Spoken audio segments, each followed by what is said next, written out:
Hey, this is Antonio. Welcome back to my channel. Who's ready for some fighting words? In this video, I want to do a fight breakdown and prediction for the rematch for Katie Taylor and Amanda Serrano. Really quick, if you like the videos and you really want to help support the channel, please take the time right now to subscribe to the channel. It really does help further along this channel. And if you could, also hit that thumbs up button. It also helps, it also supports, and it also further alongs the channel. So without further ado, let's jump into this. And if you're wondering how I do things, basically I just put both fighters side by side. I run down a list of attributes, and I'm either going to credit it to this fighter or that fighter. Whoever has more points in the end, that's the individual that I'm rolling with. So let's jump into this. I'm going to start with experience. So experience is interesting, especially with these two, and especially because they have history now. So experience, Amanda Serrano has a lot more experience than Katie Taylor. However, I'm going to give this a tie because Katie Taylor has a win over Amanda Serrano. So, yeah, you have experience, but it didn't save you or help you in the fight with me. And on top of that, now you're part of my experience because I bested you. If you want a bit more of an illustration, I don't know if you're familiar with, there was a movie and also a TV show called Highlander, where basically the main character, Duncan MacLeod, he goes around and he faces off with other guys like himself. In which case, if you can beat a guy, then you would take his power. So you could have somebody who's older or have more experience than you, but if you can beat them, well, then you gain that experience from that person and you become stronger moving forward. And that's kind of how I view Amanda Serrano and Katie Taylor when I look at experience. Yes, Amanda Serrano has more experience on paper, and yes, she's fought, more people, and, she's got more knockouts and all that, but Katie Taylor has Amanda Serrano on her resume. So therefore, she has the experience. So let's just make it an even tie, just to be fair to both. Mental toughness. I'm going to say a tie again as well. Katie Taylor has never lost, so that's a testimony to her mental toughness. She's never lost, so we have to credit her with mental toughness. However, I'm going to credit Amanda Serrano with mental toughness because, yes, she lost to Katie Taylor, but it was only by like a hair's margin. But on top of that, her pursuit and want for the rematch and to make that right, I think also would fall along the lines of being mentally tough and believing in herself and believing I can right the wrong that was done last time. And, according to Amanda Serrano, she should have won the fight. And I personally believe, I would not have been angry with a draw. Let's see, conditioning. I got to go with Katie Taylor. Katie Taylor's built like a tank, but very light and agile. So when you go back and look at the first fight, I mean, Katie Taylor was very light on her feet. Katie Taylor was very sharp and crisp with her counterpunching. And it was very clear and evident from round one, Amanda Serrano was going to have her hands full. Amanda Serrano was, she's kind of a bull. And she has a puncher's mentality. And a puncher's mentality is to go forward because she knows if I connect, I can end this thing. And Katie Taylor knowing I don't have the highest, knockout ratio, but I'm fast, I'm light on my feet, and I'm great at counterpunching.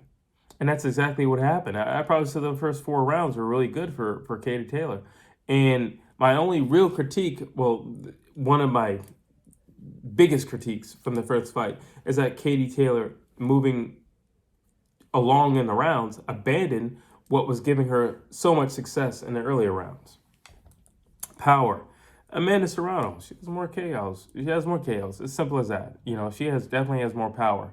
And again, when you look at the first fight, you can see the effects that what Amanda Serrano was doing, not only to Katie Taylor's face, but that was one of the reasons why Katie Taylor had to stop jumping around so much because of Amanda Serrano. She was, she wasn't hitting her, so Amanda Serrano would throw, a lot of punches, but the ones that connected, they wear and tear over the rounds, that was slowing Katie Taylor down to the point where in the championship rounds, it turned into a slugfest. It started off as a boxing match, but Amanda Serrano's constant pressure and constant moving forward and heavy hands caused it to be a slugfest. Speed, Katie Taylor. Again, what I was just saying, those first 4 rounds, I think were beautiful and masterful on her end in terms of boxing. She has fast feet. She has fast hands. Again, she's very agile and she's very crisp with her punches. She doesn't, and I say this a lot, but I like to see people who don't waste punches. And Katie Taylor is not a person who wastes punches. You know, I always say there's no sense in throwing something that either it won't connect or. So here's my thing. Let me say it like this. Like when I'm training guys, or if I'm like trying to teach them something, and I'll stop them like right in between. I'll say, if you don't believe in it, don't throw it. Like, don't throw it. Like, it's one thing to throw a punch because somebody's too close or they got your back against the ropes or whatever the case may be. But it's something else if you're just throwing just to throw to get somebody off of you or to create a little space or something like that, which could also, they could just counter that. But if you don't believe in something, maybe you should hold off in that moment, survive the moment, or get out of that, situation or predicament that you're in, and then find another space or find your footing, and then build up or have that confidence to throw that punch. But don't waste a punch, okay? Because it's only going to deplete you. Don't waste the punch. I would much rather you waste the time grappling somebody or tying somebody up in order to create space or something like that than for you to throw a punch that's not going to do anything. It's not going to produce anything for you. So create your space and then get a space, create a space that you can feel comfortable throwing that punch in. Because when you feel comfortable, that's a different type of power as opposed to just get away from me. You know what I'm saying? Like that, that's nothing. But when you feel comfortable, when you feel confident in your punch, that's a different punch. And it creates a different problem for your opponent. Let's see. Defense. Again, I think Katie Taylor really just needs to employ what she did in the first fight, which was solid counterpunching. Her defense was her fast feet. Her defense was her counterpunching. Her defense was her constant moving and circling around Amanda Serrano. I always tell people, utilize the ring. You have a freaking ring. Why are you standing still? Utilize the ring, especially if you're fighting a power puncher. If you're both on the same level of power, I take that back. Let me say it like this. Somebody's got to lead the dance. Somebody's got to lead the dance and somebody's got to be led. And there's nothing wrong with you being led. But take advantage of the ring. Whether you're the leader in the dance or you're being led in this dance, take advantage of the ring. And Katie Taylor definitely took advantage of the ring. And that was another piece in the puzzle of having Amanda Serrano's number early in that fight. Grit. So let's see. Amanda has heart. And her, her last fight, here's my thing with Amanda's last fight. She didn't look that impressive to me. Amanda's starting to look like somebody who's a little punch drunk. She's starting to look like somebody's, and this happens especially towards the end of a fighter's career where they've had too many wars. And it's not really about boxing anymore. It's just like, Mike Tyson's a good example of this. At the end of his career, he didn't move his head anymore. He didn't have those fast feet. He wasn't even trying to move his feet. He was just trying to throw haymakers. And I'm not saying that Amanda Serrano is at the point where she's throwing just haymakers, but she's definitely at the point where she doesn't move her head. Like her last opponent, I feel like she should have wiped the floor with. All right, I just feel like she should have wiped the floor with. And the only reason why I didn't do a video on it was because it was gonna, in my mind, a complete and total shutout. And then when I watched the fight, I'm like, what are you doing? Like, why is this happening? Like, you got more skill. I didn't even feel like she honestly knew how to throw a punch.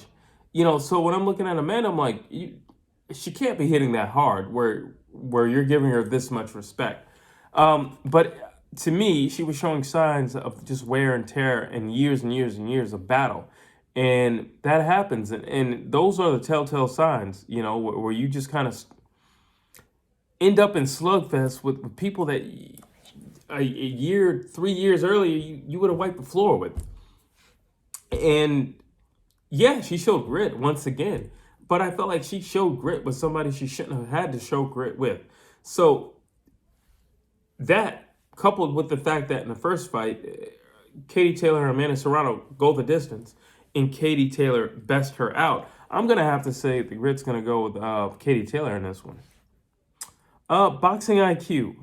So again, three things. The thing I said about experience, about, well, okay, Amanda Serrano has more experience, she has more fights, but you are now on the resume of Katie Taylor.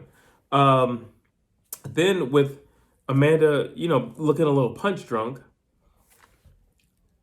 I believe she possesses the boxing IQ, and she absolutely should.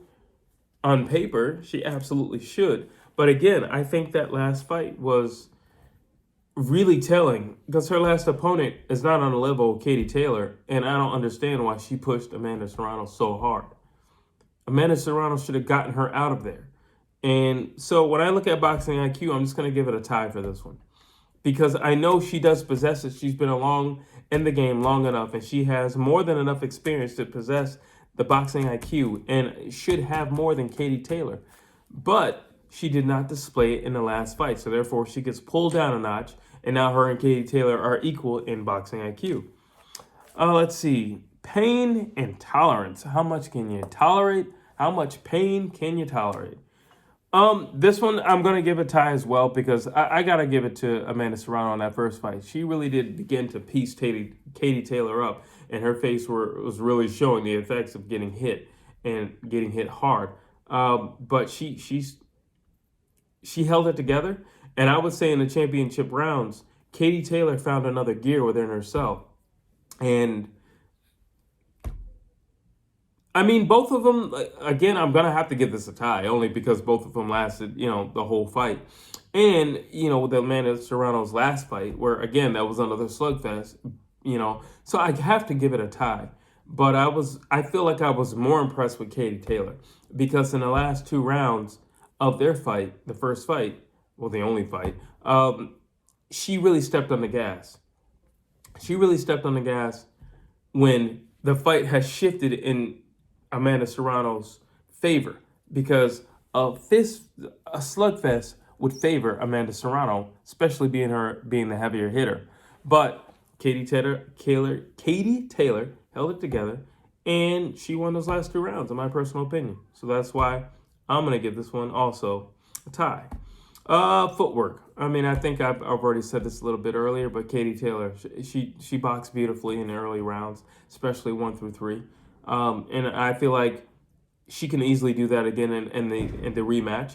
And if she does that in the rematch, it's not going to look good for Amanda Serrano. And if she continues that throughout the rounds and not get drawn into another street fight, I believe she'll be very, very successful against Amanda Serrano. Adaptability. Well, I'm going to give it to Katie Taylor only because she went from straight boxing to fighting, and she still won the fight fighting in Amanda Serrano's way of combat. Amanda Serrano would much rather fight and slug it out because she has the heavy hands, because she does have a high output. But Katie Taylor realized, all right, I can't keep dancing around because, these shots are actually starting to hurt me and slow me down. But what I can do is I can reach down deep and I can meet you where you are in a slugfest. And that's exactly what she did, and she still won the fight. So I'm going to switch this part of the video to a section that I say what I don't want to see again, because it's a rematch. What I don't want to see again, Katie getting caught up in the corners. Amanda's too strong. And Amanda's too strong, and Katie has nowhere to run. All right, so Katie has some issues in those corners. Quite frankly, she's light enough on her feet that she shouldn't have to be in those corners. And if she does have to be in those corners, she doesn't have to be in those corners very long. Like I just previously said, she had a lot of success just floating and being light on her feet. If she can continue to do that, I think she'll have sustained success throughout the rounds.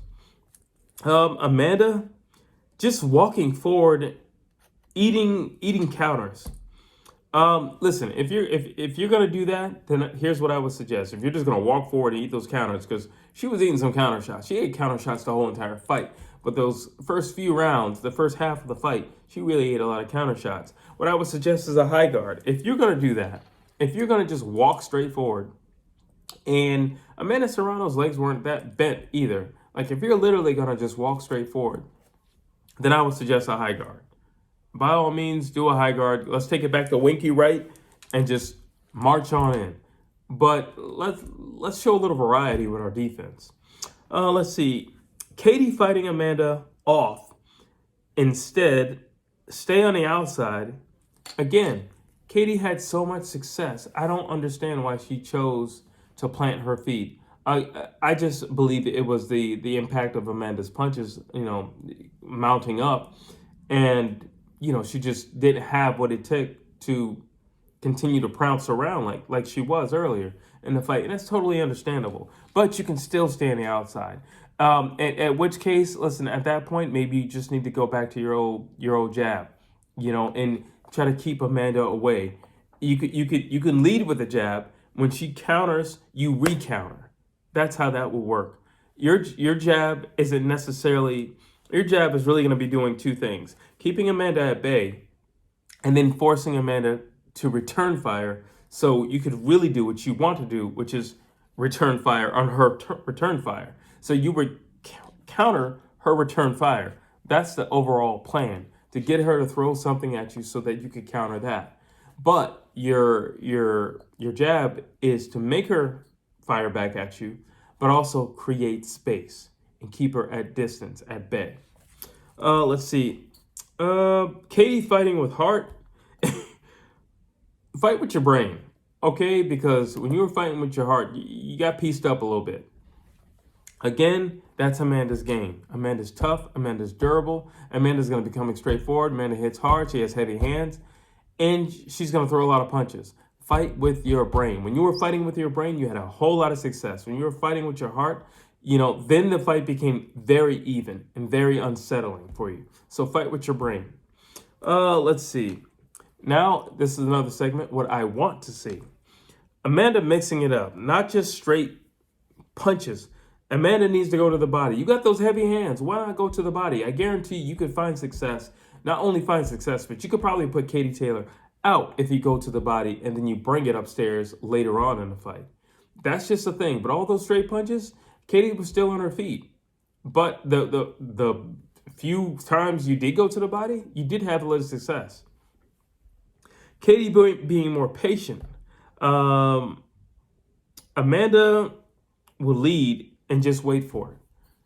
Amanda tends to do that. She'll throw something and then just like stop for a momentary second. And it's just like, all right, Katie, just be patient and time that, and you should be good to go. But don't you sit there and wait for Amanda to, boxing is not like cadence. Like, you do what you're going to do, I'm going to do what I'm going to do.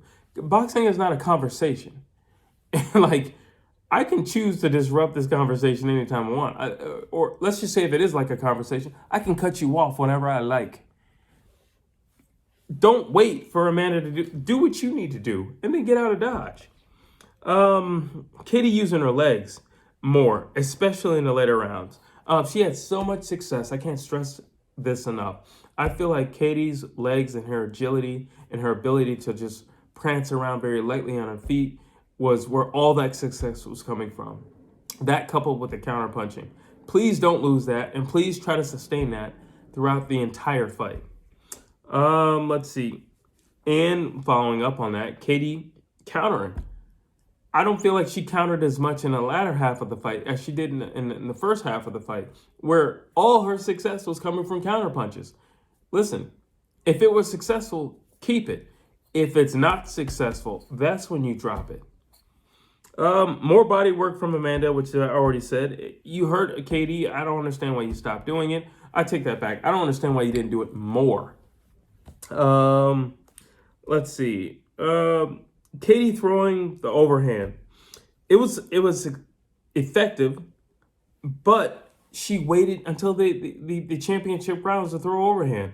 Listen, you have free reign to do whatever you like. I understand there might be, a game plan, but if something is successful, you need to go back and look at your old tape of your last fight and see that was successful. So now you need to implement that much earlier. Maybe you can counter with that overhand right. That's just a thought. Maybe you can counter with the overhand right in the earlier rounds second time around. Let's see. This is a big one. Amanda, cut off the ring. Do not chase. There's a difference. Don't chase Katie Taylor. One, you shouldn't chase her because she's better on her feet and she's faster than you and she's lighter than you on her feet. Do not chase her. Cut off the ring. If you cut off the ring, you're going to have a lot more success. It's easier to lay into somebody if you can cut them off. It's easier to back them up into a corner if you can cut them off. But chasing, no, you're just going to wind up running into something. That's exactly what happened with those counter punches. Stop chasing. Cut off the ring. Let's see. I think that's pretty much it for me. So who do I have? I actually have Katie Taylor. For a few reasons. One, I just think she had so much success in the first fight in the earlier rounds. I don't feel like there's much she needs to do. I just think she needs to be consistent throughout the whole fight. So again, moving, the circling on the ring, beautiful, masterful. Continue to do that. Hit and then move. Great. Continue to do that. Those counter punches, great. Continue to do that. Those overhand punches, amazing. That overhand was beautiful and it connected. Continue to do that. My only critique on that is start to do it earlier. That's it. Now here's the reason why another reason why I'm not going with Amanda. Again, she looked very punch drunk in her last fight. I feel like she won over somebody she should have easily won over, especially if she would have fought this same lady a year prior. I feel like Amanda would have ran through her like wet paper. So I don't understand why she had so much of a difficulty and why it turned into a slugfest and why it went as long as it did. I feel like that's somebody at least a year, probably 2 years ago, Amanda could have finished off very easily. So with that being said, I have Katie Taylor winning. I don't think it's going to be by a knockout. Again, Amanda Serrano is very tough. She's very durable. And she just had a fight where she had to prove that heart and grit again. And she passed that test gracefully. So I don't think that Katie Taylor can knock Amanda Serrano out. But I do think if she is, I think if she's consistent throughout the fight and do what got her to the dance and do what got her that victory, I think she can win the fight very easily. I think it could be a unanimous decision. I really do, across the board.